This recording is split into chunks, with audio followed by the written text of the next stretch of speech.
Hi, Mark.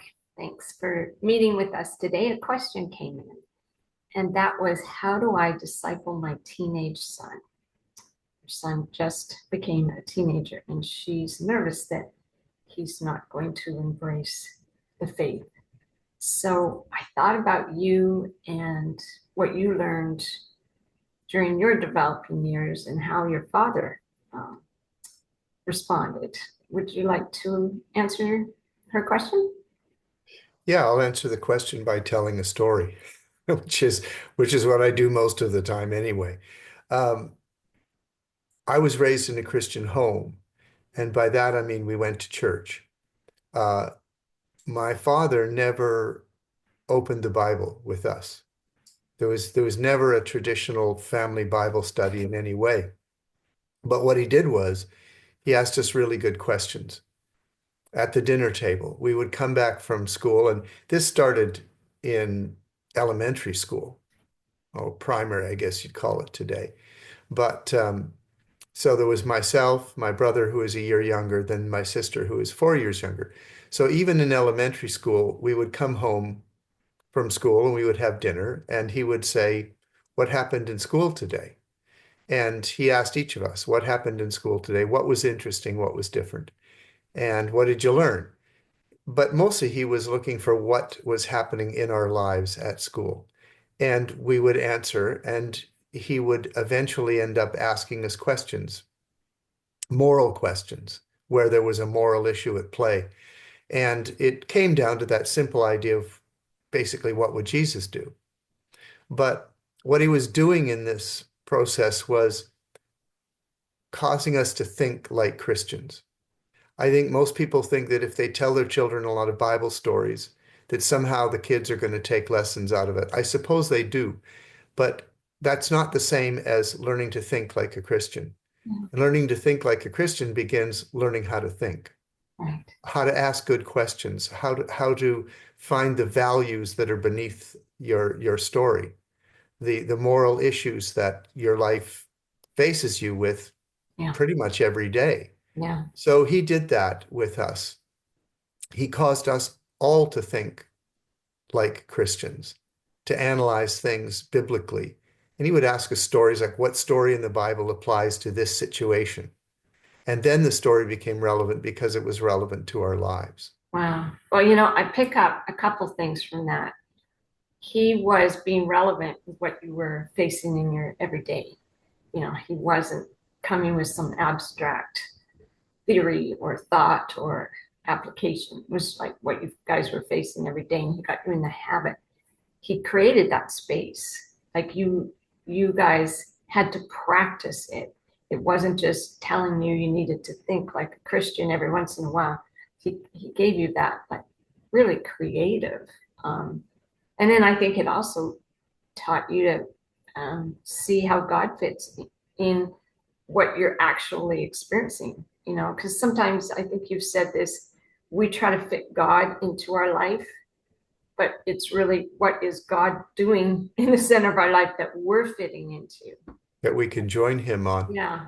I think So, it comes down to a difference in philosophy of what education is. yeah. Discipleship is just a form of education, discipling our kids.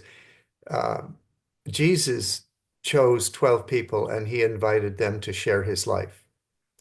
And they shared his ministry by observation. They were around him. Yeah. Everything that happened came out of something that happened that day. Yeah. He taught in parables, but it often related to what they observed that day or what was dominant in their culture or what was normal for them.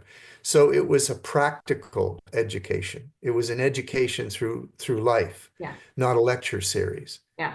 And far too often in the Western world, we see education as being a Yeah. lecture series rather than practical experience that leads us into an understanding of life. Yeah. And the families I've worked with, I think the one principle I would say is don't worry about as much what you say, worry about what you're doing.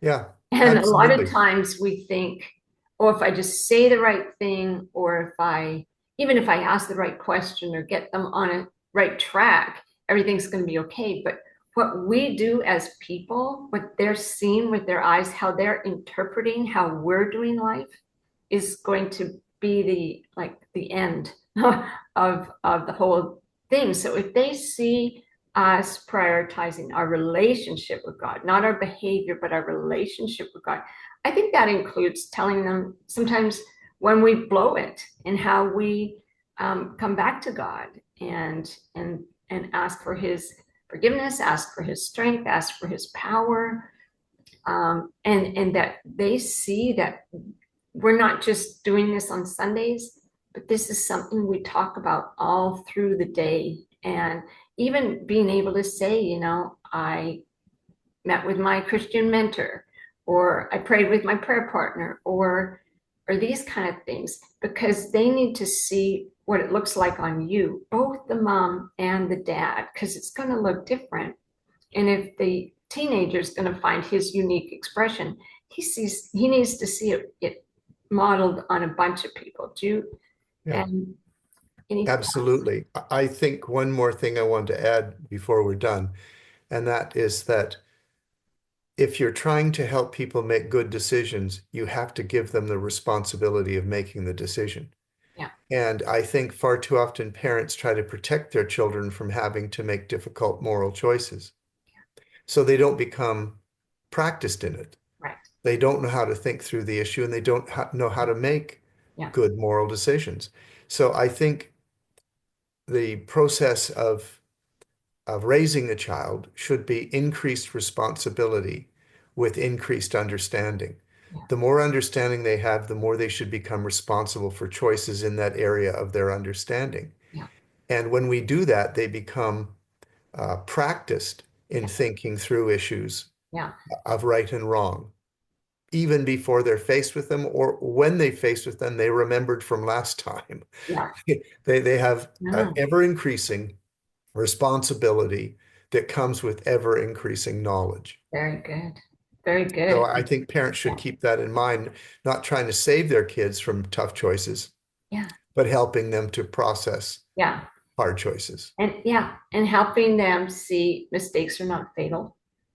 You Yeah. know, Well, actually, I don't know about you, but every time I ask this question, I get the same answer. I ask people, what stage of your life did you grow the most as a Christian? It's usually when things were bad. You learn more in crisis than you learn when everything's easy. yes, yeah, So don't protect your kids from difficulties, help them to face it yeah. and get them practiced in thinking through it, and they'll make better choices. Well, thanks, Mark. I'll send this along to the parent, post it for any other parents, and we just welcome you guys to keep your questions coming. Hmm. See you later. Goodbye.